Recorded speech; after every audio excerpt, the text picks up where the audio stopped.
So what can you really say, man? I don't think anyone should be surprised by how heated this last Canelo Crawford face-off got. Whether you believe it's staged or real, one thing's for sure. It's the tale of two alphas. One thing people gotta understand is Canelo Alvarez knows who he is, man. His presence is felt in any arena, any auditorium or room he walks in. Like, it's not a gimmick, he's different. And one thing we all know, or at least should know about Crawford is, Bud ain't backing down from nothing, bruh. So it was only a matter of time before we saw someone or both trying to take up the elbow space at the table. And you know what? That's a good thing for the build up to this fight. I hear folks talking about how the fight sells itself and how they don't need the WWE script. And even though I understand that perception, what we must take into consideration is what they said the projection of this event is. This is being labeled the fight of the century. The expectation is that it will be bigger than Mayweather-Pacquiao. So yes, it being on Netflix is a great marketing strategy, but all the drama and chaos that comes with it is just an insurance policy, man. Of course they're gonna sell the fight and go through drastic lengths to deliver excitement. It could very well be staged. But see, once you start seeing it from the standpoint of gamesmanship, these reactions should have been expected. Notice how Crawford had way more to say this time around, pretty much embracing the role of the villain and even mocking Canelo's fans. That's because he's starting to feel himself. Bud can be very nonchalant at times, but we could have a situation where maybe the stage was starting to get a little too big for him, because it's indeed the biggest fight of his life. We know Canelo has been here multiple times. That's why we saw Canelo up there all business, and to the naked eye you can tell that Crawford's energy caught him off guard. Canelo even said after the face-off that it turned him up, which would pretty much be a checkmate, being that Canelo more than likely lit a fire in Crawford when he told him he's nothing different. It all makes sense when it all boils down, bruh. When you have two dogs in the yard, only one will be superior to the other. That's a tale as old as time. For my hip-hop heads, this is almost reminiscent of when 50 Cent and Fat Joe had a rap beef. You know, a rap beef that almost spilled out to the streets where they excelled.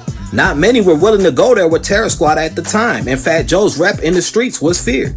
As to where G-Unit had beefs with everybody because 50 was crazy and didn't give a fuck. Now, of course, financially, Joe was nowhere near fifth, but that would be a vice versa if we compare Crawford financially to Canelo.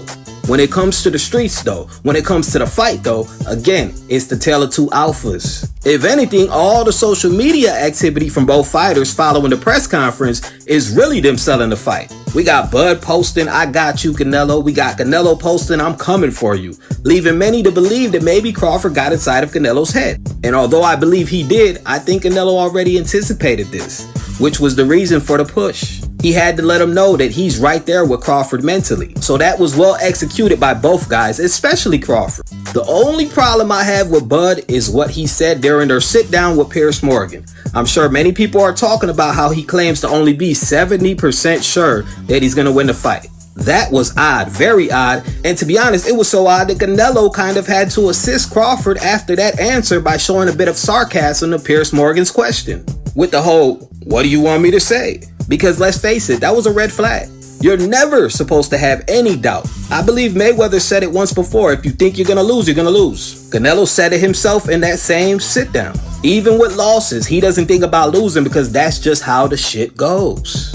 Now, the only reason I personally am gonna spare Bud for saying 70% is because one, that could have been a bit of possum to keep Canelo comfortable, you know? And two, there's really nothing wrong with being a realist.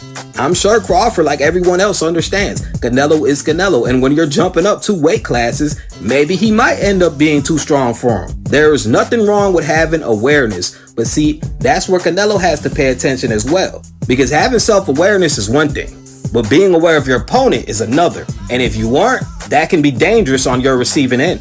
I mean, Crawford did say that when he beat Spence, he knew he would win, but he was shocked by the fashion he beat Spence. He admitted that it caught him by surprise. So if Crawford was unaware of the performance he displayed against Spence, even knowing he would win, that type of shit makes us ask the question, how good is Crawford really when he doesn't even know he's that good? Like, what else is he capable of, you know? And no, Canelo isn't Spence, and anyone who even thinks or utters that is out of their damn mind. Which goes back to why Crawford is poking the bear. I know some will say, well, Berlanga poked the bear too. But see, that's the thing. Crawford isn't Berlanga. Berlanga was too busy trying to prove that he isn't afraid and was trying to get Canelo to respect him, to where Crawford is trying to make Canelo afraid of him by demanding respect.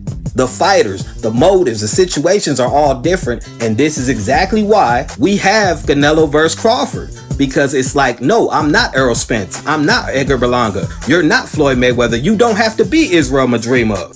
See what I'm saying? You have two guys who are one of one until they end up inside that ring.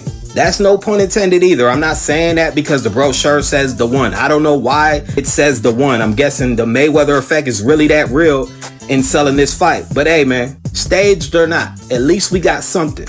The next stop is Las Vegas. Pop off.